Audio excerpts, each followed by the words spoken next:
los cuantos, los fotones, digamos. Entonces, vamos a agrandar esto. Bueno, arrancamos entonces con efecto fotoeléctrico.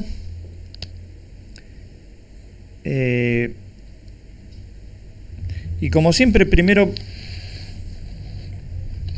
damos un pantallazo de en qué consiste el fenómeno. Damos algunas aplicaciones tecnológicas y después, al final, sería la segunda parte de la clase de hoy, vamos directamente a la física, que, como dije antes, no tiene, frente a lo que es cuerpo negro, prácticamente no tiene cuentas esto, ¿no? Bueno, pero sí aparecen conceptos importantes, y entre ellos aparece otra vez la cuantificación, pero ahora aparece de una forma distinta, o sea, aparece otro esquema de cuantificación. Y esto realmente a veces no está tan aclarado en los libros. No es que no se sepa, obviamente, porque lo que estoy diciendo lo sabe todo el mundo que estudia física, pero no sé por qué a veces no está aclarado con algún detalle. Entonces, bueno, empecemos por un poco primero definiendo qué es el efecto fotoeléctrico y una pequeña introducción histórica. El efecto fotoeléctrico es la emisión, como dice acá lo que yo puse, la emisión de electrones por parte de materiales cuando estos materiales uno los ilumina con luz. Generalmente uno habla del efecto fotoeléctrico en metales, pero el efecto fotoeléctrico no solamente se da en metales, es decir, hay un montón de sustancias, cuando uno las ilumina, en general cualquier cosa, cuando uno la ilumina con luz adecuada, vamos a decir así, de esa cosa puede pasar que se expulsen electrones debido a esa luz que le llega al material. Pero nosotros nos vamos a concentrar un poco en el efecto fotoeléctrico sobre los metales. Entonces, esto ya fue estudiado, o mejor dicho, no estudiado, sino se notó algo de esto ya en el 1885-88. Bueno, acá dice 87-88, creo que en el 85 también, por parte de estas dos personas, de Hertz. Hertz fue el que hizo estudios sobre las ondas de radio, ¿no? Y Wilhelm Halbach. Estas dos personas notaron, por ejemplo, que cuando uno hacía un arco eléctrico entre dos metales, cuando entre dos metales saltaba una chispa eléctrica, que ese arco, o sea, ustedes hacen un arco eléctrico, por ejemplo, acercando los metales se produce una chispa. Después uno puede ir separando esos metales y llega un momento que la chispa se extingue. Pero cuando uno iluminaba esos metales, generalmente con luz ultravioleta, resulta que se notaba que la chispa se generaba antes de acercarlos demasiado, y también que cuando uno separaba esos dos electrodos, la longitud del arco podía ser un poco más grande que si uno no iluminaba esos metales. ¿Por qué esto lo observó Hertz? Básicamente Hertz, bueno, y también Halbach, porque Hertz, por ejemplo, ¿qué estaba haciendo en ese momento? Estaba generando ondas hertzianas, o sea, estaba generando radiación electromagnética. descargando capacitores en el aire. O sea, los capacitores de ese momento eran dos esferas metálicas y esas dos esferas estaban cerca una de la otra, a unos centímetros, y estaban conectadas a una bobina de muy alta tensión que se llamaba bobina Rumford. Generalmente una bobina que producía 50.000, 100.000 voltios. Entonces 50.000 voltios es una chispa de unos 5 centímetros. Entonces, claro, ese capacitor se cargaba muy rápidamente, en millonésimas de segundo, y claro, cuando la tensión subía, alcanzaba el voltaje que tenía que alcanzar, se producía una chispa entre una esfera y la otra. Bueno, claro, la esfera esa chispa, como toda chispa eléctrica, cuando uno suelda también, produce radiación ultravioleta.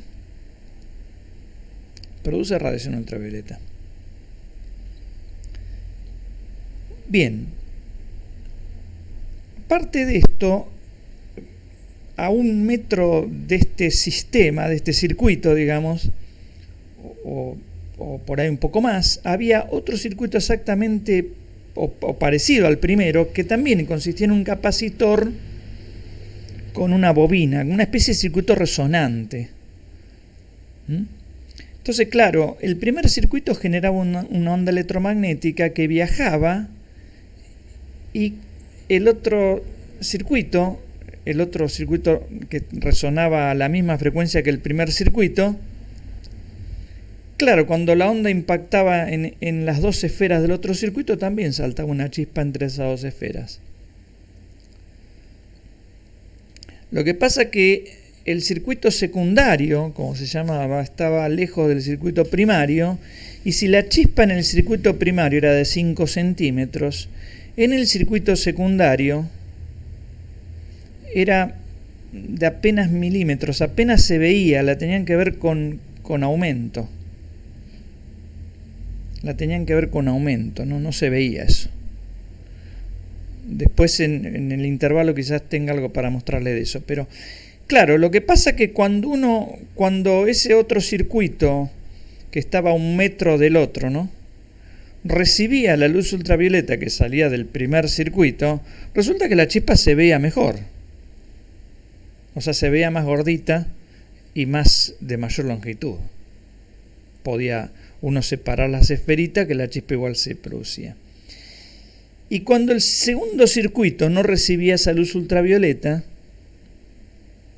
esa chispa se veía como empobrecida.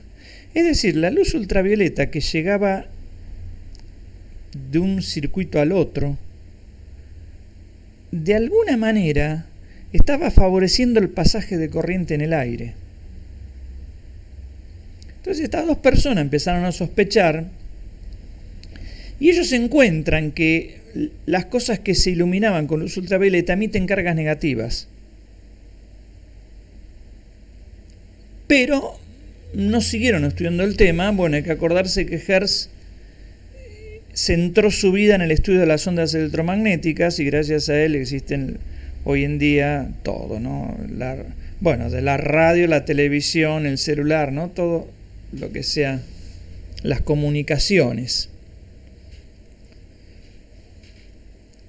Bueno, el tema lo retoman otras dos personas, uno es Philip Lenard y el otro es J.J. Thomson.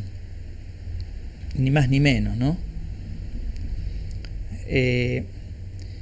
Y estas dos personas sí, Philip Lenard también estaba estudiando en ese momento las descargas eléctricas en gases, la emisión de electrones dentro de tubos que estaban al vacío. Y lo mismo estaba haciendo Thomson. Recuerden que Thomson fue el que descubrió el electrón, ¿no? El que midió su relación carga-masa, etc. Entonces ellos comprueban que efectivamente, cuando uno iluminaba un material, ese material emitía electrones. No era otra cosa la que salía de ahí, eran electrones. Philipp Lenard tuvo también, o consiguió mediciones muy precisas de la energía cinética con la que salían esos electrones cuando yo iluminaba un material, ¿no? Y descubro otra cosa importantísima, que esto sucede, el efecto fotoeléctrico sucede siempre y cuando la luz que uno mande tenga una frecuencia superior a cierto umbral, a cierta frecuencia umbral. Por ejemplo, generalmente si yo agarro un metal, voy a nombrar cualquiera, el sodio, y lo ilumino con luz ultravioleta, con luz, infrarroja, no le arranco electrones. Si yo voy subiendo la frecuencia, o sea, me voy acercando al verde, ahí empiezan a arrancar electrones, ¿no? Pero abajo de cierta frecuencia no se producía el efecto fotoeléctrico. Bueno, Philipp Lenard fue uno de los más importantes en todo este tema, junto con Albert Einstein, que fue el que logró explicar el fenómeno, definitivamente, ¿no? Y acá es donde aparece la palabra, por primera vez, fotones. Aparece después de Einstein, inclusive, la palabra fotones. Einstein imagina otro esquema de cuantificación conceptualmente distinto al de Planck, que es lo que vamos a ver hoy. Philipp Lenard hizo muchísimo en el tema, pero a veces es difícil de encontrar Philipp Lenard en la literatura física, pero ese tiene una única razón, y la única razón es que Philipp Lenard se había declarado partidario de Adolfo Hitler. Había sido en el campo de la ciencia, como decir, su principal exponente. Estamos hablando de un momento donde el nazismo en Alemania tenía su, ¿cómo se podría decir?, su pico máximo, y ahí es donde Philipp Lenard hizo, estamos hablando de 1930, ¿no? 1932, cuando sube Hitler, 35. Philipp Lenard tuvo un gran trabajo científico justo en esos años, ¿no? Pero ya venía como un tipo muy brillante, joven, muy brillante desde esta época, de 1902. Y él fue el que en una conferencia prácticamente dijo que a ese judío por Hitler le cortaría el cogote, ¿no? Y que había una ciencia aria y una ciencia judía. Entonces Hitler lo nombra como jefe de la física aria, una cosa así, ¿no? Entonces Lenard, claro, que hizo un montón de cosas, desapareció de la literatura, ¿no? En ese contexto. Él también creo que recibe el premio Nobel. Hasta no hace mucho había un cráter en la Luna que llevaba su nombre, y hasta no hace mucho le sacaron el nombre de Philipp Lenard. O sea, estamos en una época donde las cosas todavía no, pero después, cuando viene la mecánica cuántica, otra vez aparecen estas cuestiones políticas que van impregnando la época, ¿no? Donde un poco siempre la ciencia se mezcla obviamente con lo político, porque a Albert Einstein Lenard lo trató de un tipo mentiroso que estaba desarrollando una teoría que era la de la relatividad. Cuando Einstein crea la teoría de la relatividad, estamos hablando de 1916, la segunda teoría de la relatividad, con la intención de generar confusión en la física, ¿no? Porque eso era lo que buscaban los judíos, digamos, a manejar la ciencia y para eso tenían ciertos objetivos, digamos. Bueno, es interesante toda la historia que detrás de esto está mezclada, la época de la mecánica cuántica y no tanto el efecto fotoeléctrico, pero la mecánica cuántica, claro, arranca en el 26 y ahí sí empiezan a aparecer todas estas cosas mezcladas, ¿no? Bueno, era la nota de color.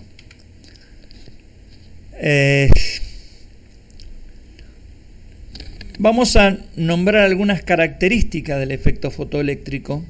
Acá lo que se ve es un tubo que tiene un material que es un cátodo, está por ejemplo fabricado con cesio, con materiales. En realidad uno acá podría poner cualquier metal, pero se empezaron a usar materiales que emitían electrones con frecuencias no tan altas, o sea, no era necesario el ultravioleta, digamos. Bueno, estos eran los experimentos que hacía precisamente Philipp Lenard, ¿no? Eran estos. Bueno, sobre ese cátodo estaba conectado a una batería que estaba, ¿cómo les podría decir?, polarizado al revés el cátodo, ¿no? Porque el cátodo realmente va al negativo de la batería, pero acá está el positivo. Ese tubo acá, en esta parte, tenía una ventana de cuarzo por donde podía entrar luz. ¿Y por qué cuarzo? Y bueno, porque el cuarzo permite el pasaje de la luz ultravioleta. Si yo acá pusiera vidrio, la luz ultravioleta no pasa. O sea, el vidrio es opaco al ultravioleta. Entonces acá había una ventana de cuarzo, pues todo el otro era metálico, estaba todo al vacío, todo cerrado, a alto vacío, ¿no? Muy alto vacío. Entonces, claro, cuando uno evacúa todos los iones de acá de gas, ¿no?, de lo que hay adentro del tubo, bueno, los electrones entonces, si escapan de este metal, pueden viajar por el tubo, porque no tiene iones con los que chocar, y llegar al otro electrodo. Entonces uno empieza a iluminar esto con luz cada vez más violeta, ¿no?, como se ve acá, con luz cada vez más, está aumentando la frecuencia, hasta que llego a este valor umbral, que acá lo llamé nu0, y claro, a partir de ahí empiezan a salir electrones del cátodo, viajan al ánodo, pasan por el amperímetro, esta es un amperímetro, y bueno, el amperímetro acusa recibo porque la aguja se mueve. Y a partir de ahí, de ese valor de umbral, cuando uno aumenta la frecuencia, empieza a aumentar la energía cinética de los electrones, que justamente el que se encargó de ver cómo medir la energía cinética y logró medidas muy precisas fue Philipp Lenard, digamos, ¿no? Entonces, esa es una de las características, que hay una frecuencia umbral. Bueno, a partir de ahí la energía cinética de los electrones aumenta, que la pendiente, y bueno, y esa frecuencia umbral depende del material con el que está hecho el fotocátodo, depende del material. Pero la pendiente de esta recta, de la recta energía cinética en función de la frecuencia de la luz con la que uno ilumina acá, la pendiente no depende del material del fotocátodo.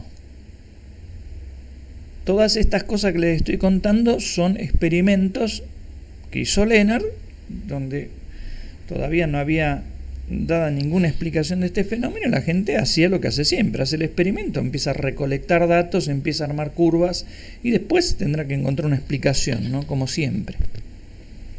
Otra de las cosas que se observa es que la emisión era prácticamente instantánea. Por lo menos en ese momento no había aparentemente ningún tiempo de retardo entre que uno prendía la lámpara y en que se notaba el efecto fotoeléctrico, si la luz era la adecuada, ¿no? O sea, supongamos que la luz esta corresponde al color verde. Si yo le pongo violeta, si con el verde pasa, con el violeta seguro, porque el violeta está más para acá. Entonces yo prendo la luz violeta, pongo la lámpara acá, prendo la lámpara, inmediatamente detecto que hay corriente. O sea, no había ningún tiempo de retardo. La emisión era instantánea. Esto que está acá, emisión instantánea, es una de las características fundamentales del fenómeno, la que le va a dictar a Einstein una idea de qué es lo que podría estar pasando. Bueno, después otra de las cosas que se observó, también importante, que superada esta frecuencia de umbral, ahí sí, la corriente eléctrica, la corriente que pasaba por el tubo este, o sea, los electrones que salían de acá atravesaban todo el gas, entraba al ánodo y cerraban el circuito, volvían a salir, ¿no? O sea, en este camino, esa corriente crecía en forma proporcional a la intensidad de la luz incidente. O sea, si yo duplicaba la intensidad de la luz, duplicaba la corriente en el tubo, de una forma. Hasta que llegaba un momento en donde esa curva se aplanaba. Bueno, ahora vamos a ver algunas de esas curvas. Entonces había una primera parte donde la cosa crecía como linealmente y después eso se aplanaba.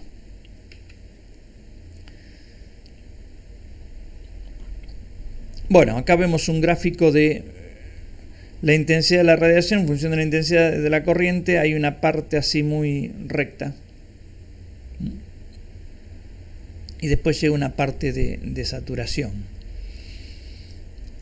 Y acá vemos cómo, de acuerdo al material del fotocátodo, las frecuencias umbrales cambian, ¿no? Por ejemplo, el rubidio tiene esta frecuencia umbral que es más chiquita que la frecuencia umbral que tiene el sodio. Es decir, por ahí el rubidio, yo no tengo acá cuál es esa frecuencia, no la anoté, pero por ahí el rubidio empieza a emitir electrones cuando uno lo ilumina con luz, qué sé yo, por decir algo, verde o amarilla, no sé. Y capaz que el sodio, el potasio, necesitan luz azul. Y capaz que el calcio, que la frecuencia umbral es más alta, necesita luz ultravioleta, ¿no? Y este es el bario que está entre medio de todo eso. Bueno, como dije antes, la frecuencia umbral depende del material del fotocátodo. Pero la pendiente de estas curvas, fíjense que es la misma para todos los materiales. Y después vamos a ver con qué coincide la pendiente esa. Bien. Eso es lo fenomenológico. Eso es lo fenomenológico, lo primero que se observó, las mediciones del señor Lennard y compañía. Nosotros ahora vamos a hablar, antes de pasar a explicar el fenómeno físico, donde va a aparecer otra vez lo fenomenológico, con algunas curvas más, vamos a contarles algunas cosas para qué sirve el efecto fotoeléctrico. Algunas cosas nomás, ¿no? Bueno, lo que ven ahí es un sistema, un aparato, que es esto que se ve acá, este tubo que se ve acá, que amplifica luz, dicho así, hablando mal y pronto. ¿En qué consiste este aparato que amplifica luz, que se llama entonces fotomultiplicador? Que se utiliza mucho en telescopios, donde la luz que uno recibe de una estrella distante puede ser tan débil que obviamente no puedo que no la llegue a observar a simple vista. Y también se utiliza en un montón de otros aparatos de física. Y bueno, obviamente también tiene aplicaciones militares, como siempre. El fotomultiplicador se muestra acá en este esquema. Tiene todo esto que ven acá es un tubo que está al alto vacío.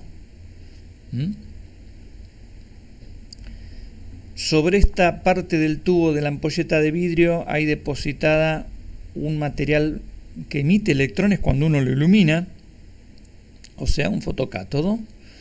Esto está acá escrito en alemán, parece ser, ¿no? Un fotocátodo, así cuando le llega luz, arranca una cierta cantidad de electrones, supongamos que arranque un electrón. Después, claro, este electrón golpea en otro cátodo interno al tubo, y acá hay otro cátodo, y este es otro, y este es otro, y cada uno de estos cátodos está a un potencial cada vez más grande, como pueden ver en este circuito eléctrico, donde uno le pone una tensión positiva a este lado y una negativa de este lado. Y este, bueno, tiene una determinada tensión positiva, este cátodo un poco más, este más. Entonces, claro, cuando un electrón impacta, arranca más de un electrón al material este. A estos ánodos que se llaman dinodos. Arranca más de un electrón. Por ejemplo, acá arrancó 2. Bueno, cada uno de esos 2 que llega al otro dinodo arranca otros 2. Y así a este llegan 4. Cada uno arranca 2, o sea que a este llegan 8. Y así se va multiplicando la cantidad de electrones. Y eso genera una alta corriente que yo mido, que puedo medir la corriente que sale de acá. La puedo medir por la diferencia de potencial, por la diferencia de tensión que cae en esta resistencia. O sea, yo acá mido el voltaje. Ese voltaje es proporcional a la corriente que sale de acá. Bueno, si yo en vez de arrancar un electrón, la luz que mandé fue más intensa y arranqué 2, acá llega más corriente y por lo tanto tengo más tensión. En definitiva, una luz muy débil que arranque un solo electroncito de acá, uno la puede llegar a detectar a través, por ejemplo, acá metiendo un voltímetro, o acá meter un sistema que transforme esa tensión en una imagen, que es lo que hace, por ejemplo, el celular de ustedes cuando transforma la tensión, la electricidad, y les permite a ustedes ver una imagen, un video o lo que sea, ¿no? Estos dinodos son estas cosas que se ven acá, que se ven claramente que tienen esta formita así curva, ¿no? Y bueno, estas resistencias que están acá son estas que están acá.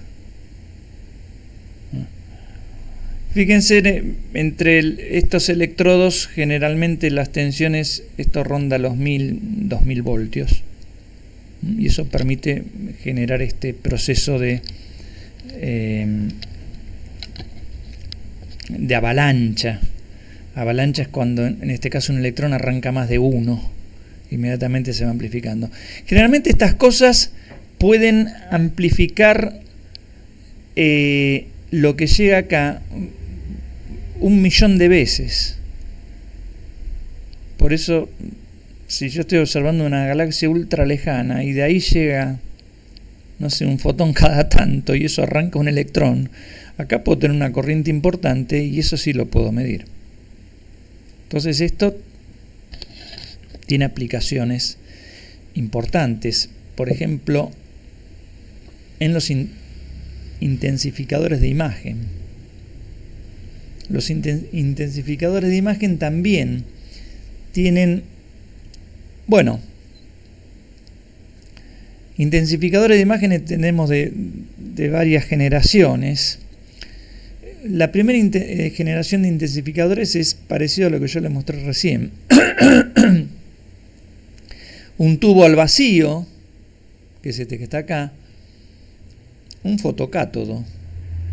De acá recibe la luz esto y emite electrones que son acelerados por estos electrodos que generalmente se llaman lentes electrónicas y hacen que los electrones salgan como si fueran rayos de luz. Cuando ustedes tenían en óptica acá una lente y dibujaban los rayos así, trazaban los rayos y formaban la imagen en otro lugar, bueno, la imagen que se forma en ese otro lugar está formada por los electrones que impactan en este otro material. Y ese material se vuelve fosforescente, emite luz cuando cuando es golpeado por un electrón. Esos materiales, por ejemplo, uno de esos materiales, ya viejo material utilizado en las viejas pantallas, era el sulfuro de zinc, que generalmente emite una coloración verde cuando recibe el impacto de un electrón. Ustedes no llegaron a conocer las viejas computadoras, pero las pantallas de las viejas computadoras eran verdosas, ¿no? Ahora no, el material de estas pantallas nuevas de LED es otra cosa. Esa es una primera generación de fotomultiplicadores o intensificadores de imagen, pero hay una segunda o tercera generación que se utiliza mucho en los instrumentos militares, en visión nocturna, que es lo que se ve acá, se llama intensificador de microcanal. ¿Y en qué consiste esto? Bueno, la luz, otra vez, ¿no? Esto que ven acá es parte de un tubo que está al vacío. Adentro de ese tubo está otra vez el fotocátodo. Hay una cosa que es esto que ven acá, que es como una pastilla de microcanales, como si fuese una pastilla con microperforaciones, una pastilla de vidrio, donde hay, no sé, 10.000, 50.000 pequeños agujeros, tubitos de vidrio, que se llaman canales o microcanales, y esos tubos de vidrio internamente están recubiertos con un material especial. Ese material tiene la característica de que cuando es golpeado por un electrón emite fácilmente más de un electrón. O sea, en ese material se produce ese efecto avalancha muy fácilmente. Entonces, claro, cuando la luz incide sobre este fotocátodo que ven acá, ese fotocátodo emite un electrón que sale de la pantalla y pega en esta pastilla de microcanales, y acá vemos lo que pasa dentro de un solo canal. Este canal obviamente tiene un diámetro micrométrico, ¿no? Cuando el electrón pega en la cara interna un electrón y arranca más de uno, arranca dos. Y acá cada uno de estos arranca otros dos. Y así se va multiplicando. Y a la salida de esto tenemos un montón de electrones. Y después esos electrones, ya bastante amplificados, pegan sobre otra pantalla, que es la que se ve acá. Y donde impacta un electrón, ahí se produce luz.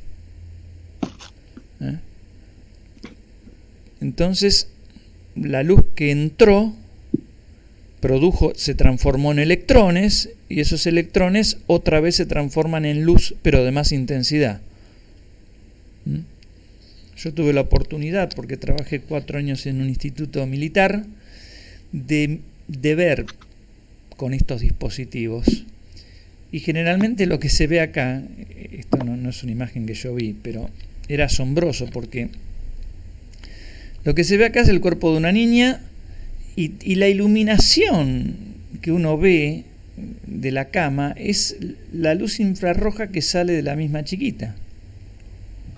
O sea, toda esta imagen está tomada de noche, con no sé, pónganse la habitación toda cerrada, está todo oscuro, pero uno mira por acá y ve esta imagen. Esa es una aplicación bueno, para la tecnología militar importante, ¿no? Y después hay otras generaciones de estas cosas generalmente lo que ocurre con estas cosas es cuando los países líderes en esta tecnología encuentran un método mejor, ya el método anterior llega a la República Argentina. Entonces nosotros, en donde trabajamos, tuvimos la posibilidad de ver estos intensificadores de primera generación, y esto era la segunda generación, que era de microcanales. Pero ya había una tercera generación, que obviamente hubo una cuarta, que era secreto militar y que obviamente no llega a todos lados eso. Bueno, esto es una clara utilización del efecto fotoeléctrico, ¿no? Porque uno puede pensar que está bien, es un fenómeno físico, ¿y para qué sirve eso? Bueno, por ejemplo, para esto. ¿Qué es esto? Bueno, esto es lo que ustedes ven acá. Acá creo que se ve dentro de todo bien, no se ve tan bien, sin embargo. Lo que se ve acá al final es un bote donde hay 2 personas, o 3, no sé, no me animaría a decir cuántos son, que están flotando en el agua, porque esto que está acá es un tanque enterrado a más de 1000 metros de profundidad, que se llama el laboratorio Super Kamiokande. Y ese tanque tiene 50.000 toneladas de agua, o sea, 50 metros cúbicos de agua. Y la idea de esto, ¿para qué sirve todo esto? Uno se podrá preguntar. Bueno, para detectar ni más ni menos que unas partículas que se llaman neutrinos. Ustedes las habrán sentido nombrar. Son muy difíciles de detectar. Se supone que no tienen prácticamente masa, aunque después se midió una masa de neutrino. Pero son muy difíciles de detectar, y la forma que hay para detectarlos es que, claro, cuando los neutrinos interactúan con el hidrógeno, por ejemplo, generan una radiación, luz, pongamos así, que se llama radiación de Cherenkov. Y claro, esa luz ultra débil que se genera se genera en algún punto del agua donde pegó el neutrino, pero claro, el tanque de agua está rodeado de, bueno, acá lo puse, 11.200 tubos fotomultiplicadores, como lo que ustedes vieron, como estos, ¿no? Como estos que están acá. O sea, entonces, cuando algún tubo fotomultiplicador recibe esa luz, que obviamente a simple vista no se ve ni por casualidad, entonces avisa de que recibió luz, la radiación Cherenkov, y eso puede ser que sea debida a la presencia de algún neutrino.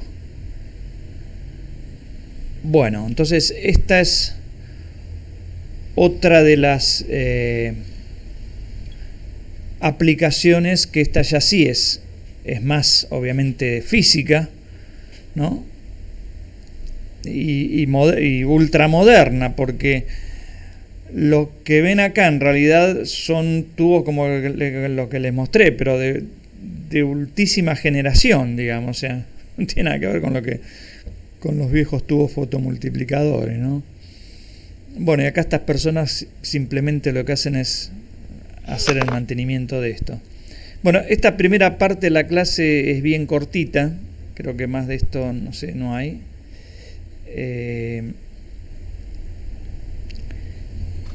Y bueno, y ahora en la segunda parte de la clase, lo que vamos a hacer es justamente el desarrollo teórico. En principio, vamos a medir, a ver cómo se mide la energía cinética de los electrones, ¿no? Que uno puede pensar, ¿y cómo miden eso? Pareciera una cosa bastante difícil, sin embargo es una cosa que van a ver que es extremadamente sencilla.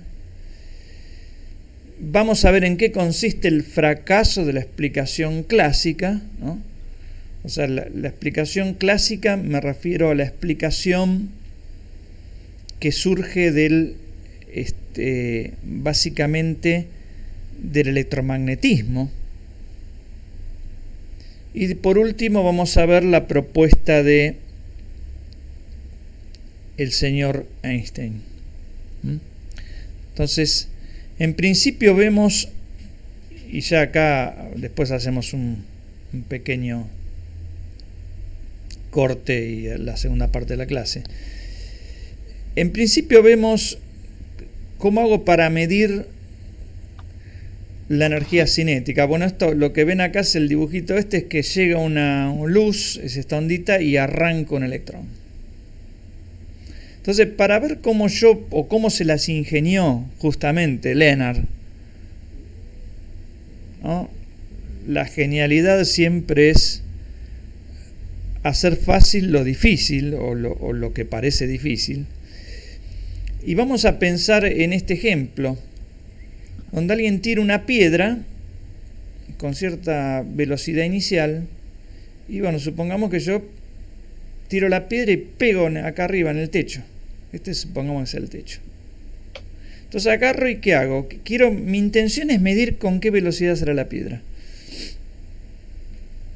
Entonces, ¿qué puedo hacer yo? Y bueno, agarrar y subir el techo, y tiro otra vez la piedra a la misma velocidad que antes y pego otra vez en el techo, y sigo subiendo el techo hasta que veo que la piedra llega justo al techo, o sea, prácticamente no impacta,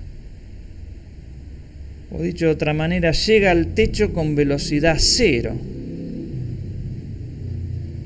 Entonces, en ese caso, la energía cinética va a ser la energía potencial mg por h, donde el h es la altura esa que yo estoy poniendo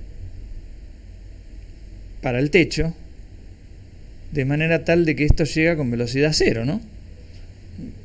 Problema de física 1. Entonces, una manera de medir la energía cinética es lo que dije antes, ir levantando el techo, o sea, ir subiendo la energía potencial hasta que yo no sienta ningún golpe. ¿Está bien? Entonces ahí digo, bueno, la velocidad con la que sale la piedra sale de esta cuenta, ¿no? Sale simplemente de esta cuenta. Bueno, para el caso del electrón es exactamente lo mismo, o muy parecido, análogo. Vamos a emplear la palabra análogo, porque lo que yo hago, el electrón cuando es arrancado, obviamente no siente el campo gravitatorio de la Tierra. Lo que está pasando acá, que el electrón no llega al otro lado, es porque siente el campo de fuerza que hace las cargas eléctricas que están acá arriba. O sea, siente el potencial eléctrico, no el gravitatorio. Ninguna partícula atómica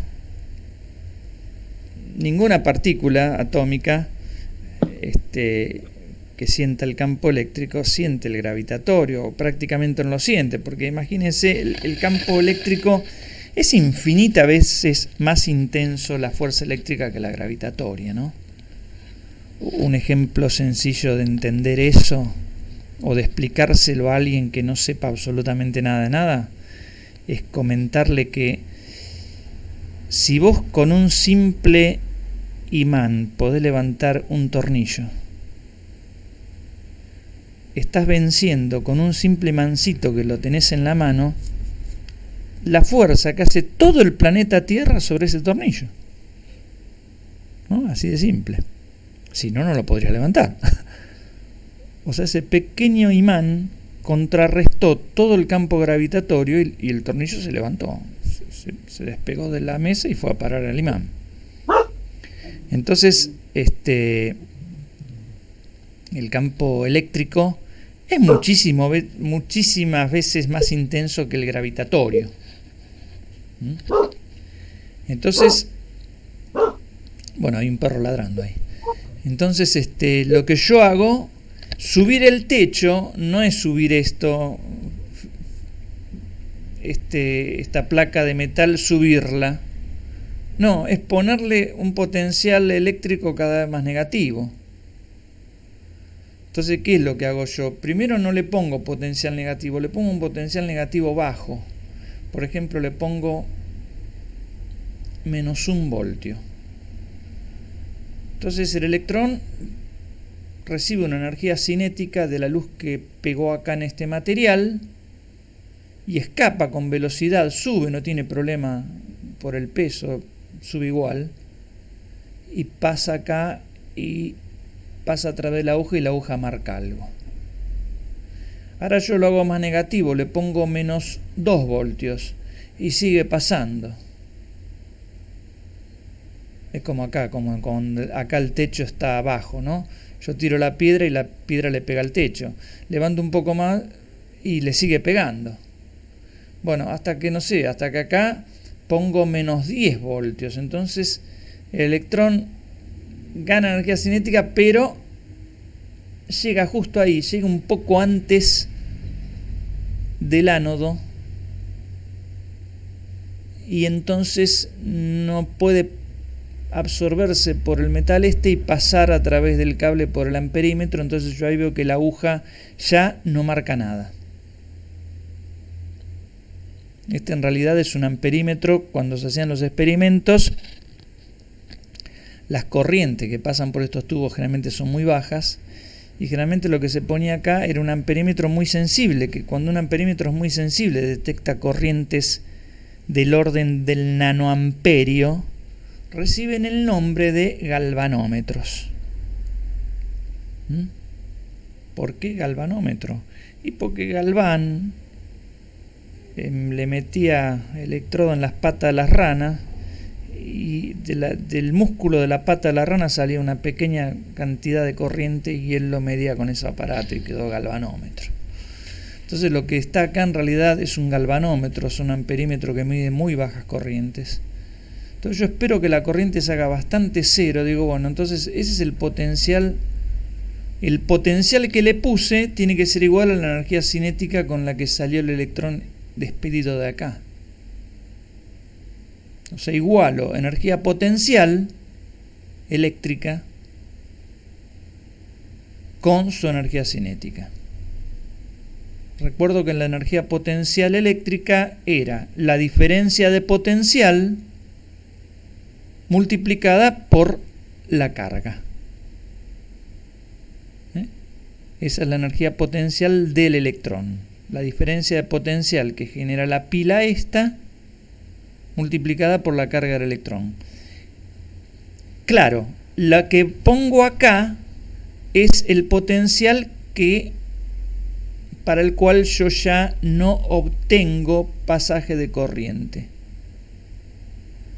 Algo que estoy llamando, lógicamente, potencial de stop. O de frenado. O potencial de corte, como quieran llamarlo. Recibe todos esos nombres. Entonces lo que tengo que hacer es, esta pila generalmente no es una pila, es una fuente de tensión variable. Tengo que poner la fuente de manera tal de que pase corriente e ir subiendo el potencial negativo hasta que deje de fluir corriente. Entonces encontré esto.